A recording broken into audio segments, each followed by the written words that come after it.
हरे कृष्णा, राधे राधे। जय श्री बांके बिहारी लाल जी की। आप दर्शन कर रहे हैं श्री बांके बिहारी लाल जी के, और ये है पट दर्शन उनके। देखिए कितने ही प्यारे लग रहे हैं, कितने मनमोहक लग रहे हैं, और ऐसा प्रतीत हो रहा है कि साक्षात बांके बिहारी जी ही हमें दर्शन दे रहे हैं।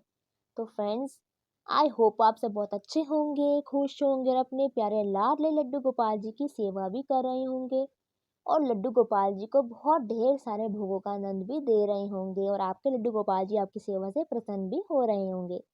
तो फ्रेंड्स, जो आज का वीडियो है बहुत महत्वपूर्ण है, क्योंकि आज हम बात करने वाले हैं कि क्या मल मूत्र त्याग करने के बाद हम ठाकुर जी का जो भोग है उसे बना सकते हैं। क्योंकि देखिए, बहुत सारे जो भक्तजन है बार बार ऐसा प्रश्न करते हैं कि हमें दिन में ना जाने कितनी बार वॉशरूम जाना पड़ता है, तो क्या हमें वॉशरूम जाने के बाद हम लड्डू गोपाल जी का भोग बना सकते हैं।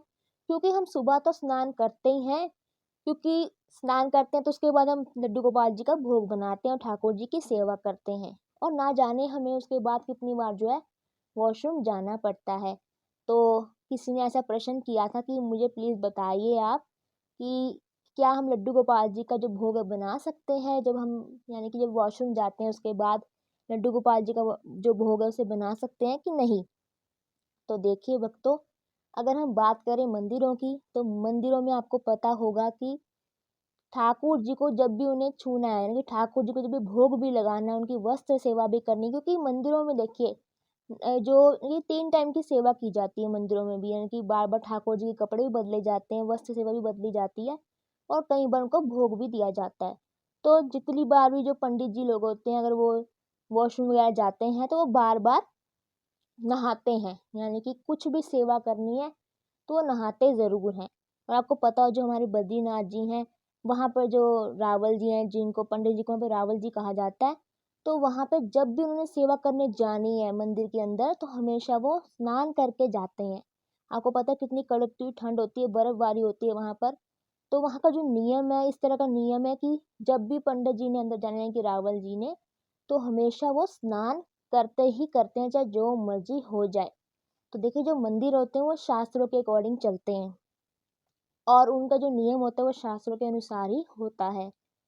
तो हमारे घर में जो लड्डू गोपाल जी हैं, उन्हें हम अपना फैमिली मेंबर मानते हैं, और देखिए जो शास्त्रों को मानते हैं वो शास्त्र के अनुसार ही अपनी पूजा भक्ति करें। मैं ये नहीं कहती कि आप शास्त्रों के अकॉर्डिंग ना करें, मैं आपको ये कहती हूँ अगर आप शास्त्रों के अकॉर्डिंग चलते हैं तो आप शास्त्रों के अकॉर्डिंग चलें। और देखिए, हम लोग जो होते हैं गृहस्थी होते हैं, बाल बच्चे होते हैं हमारे घर में, और हमारे और भी मेंबर्स होते हैं, तो हम इतना जो है कठिन सेवा जो है नहीं कर पाते हैं, कई बार ऐसा हो जाता है। तो हमें घबराना नहीं होता है उसमें। तो ये होता है कि अगर तो आप शास्त्रों के अकॉर्डिंग करते हैं तो आप शास्त्रों के अकॉर्डिंग करें। आप ये ना करें कि लड्डू गोपाल जी का निरादर भी हो रहा है। देखिए, चाहे उन्हें हम अपना भाई मानते हैं, चाहे उन्हें अपना बालक मानते हैं, चाहे उन्हें पिता मानते हैं, चाहे कुछ भी मानते हो, पर वो है तो भगवान, हमें उनकी शुद्धता का भी ध्यान देना है। देखिए, कभी भी उनका निरादर नहीं होना चाहिए, चाहे उनकी हम भोग सेवा करते हैं, चाहे उनकी हम वस्त्र सेवा करते हैं, चाहे हम उनकी कोई भी सेवा करते हो, हमेशा उनकी शुद्धता का हमें ध्यान देना है। इवन कि हमें भोग बनाते हुए भी शुद्धता का हमें हमेशा ध्यान देना चाहिए। तो बार-बार प्रश्न तो यही उठता है कि क्या हम जब भी मल-मूत्र त्याग करके आएँ यानी वॉशरूम जाते हैं, तो उसके बाद हमें भोग बनाना पड़ता है लड्डू गोपाल जी की? क्योंकि हम जो है कि बहुत से भक्तजन जो है ठाकुर जी को अनगिनत रूप से बार-बार भोग लगाते हैं। जैसे कि हम लोग हैं तो ठाकुर जी को हमेशा जो है ठाकुर जी को भोग लगाते रहते हैं। दिन में ना जाने कोई गिनती ही नहीं है भोग लगाने की। क्योंकि ठाकुर जी का प्रेम ही ऐसा है। इवन कि घर में कोई चीज़ आती है जो ठाकुर जी के अनुकूल होती है, तो सर्वप्रथम जो है ठाकुर जी को वो चीज़ जो है हमेशा दी जाती है भोग के रूप में। तो आप क्या कर सकते हैं देखिए। और बाबा ये ऐसे कि ये भी होता है मन में जो भक्त होते हैं कि क्या जो लड्डू गोपाल जी का हमें भोग बनाना, तो उससे पहले हमें क्या स्नान करना पड़ेगा अगर हम मल मूत्र त्याग करके आते हैं। तो देखो भक्तों, अगर आप बार बार स्नान कर सकते हो तो करें। मैं ये नहीं कहती आप स्नान ना करें, अगर आपकी क्षमता है बार-बार स्नान करने की तो आप करें। और अगर आपकी क्षमता नहीं है बार-बार स्नान करने की, क्योंकि कई बार सर्दी होती है नहीं कर पाते हैं, या फिर कोई हेल्थ इश्यूज़ है हम स्नान बार-बार नहीं कर पा रहे हैं, तो कोई बात नहीं, सर्वप्रथम आप सुबह तो स्नान करेंगे ही करेंगे। और मुझे पता है कि बहुत से जो लोग हैं यानी कि भक्तजन हैं वो ठाकुर जी की सेवा शुरू करने से पहले सर्वप्रथम सुबह के समय वो स्नान जरूर करते हैं, तो उसके बाद ही सेवा शुरू करते हैं। जो बीच की सेवा होती है यानी कि जो भी भोग लगाना है या वर्ष चेंज करने हैं जो भी करने हैं, क्योंकि बहुत से भक्त जो है बार बार वो सेवा बदलते रहते हैं ठाकुर जी की। तो इससे बाबा पूछते हैं वो लोग कि क्या हम जब मलमूत्र जाते हैं बीच में हमें जाना पड़ता है तो हम बार बार नहाएं क्या लड्डू गोपाल जी की सेवा करने से पहले? तो अगर तो आप कर सकते हैं ये सब चीज़ें तो आप करें। आप यानी कि स्नान बार बार करें। अगर आप नहीं कर पा रहे हैं, आपके कोई हेल्थ इश्यूज हैं, आप बीमार हैं, आपकी क्षमता नहीं है बार बार स्नान करने की, तो उसका भी एक विकल्प हो सकता है। देखिए मत अपने अपने होते हैं हर किसी की। तो जैसे कि मैंने सुना है संतों के मुख से या फिर चर्चा होती रहती है भक्तजनों के मुख से इधर उधर, तो मैं आपको बताती हूँ कि किस प्रकार जो है हमें करना चाहिए।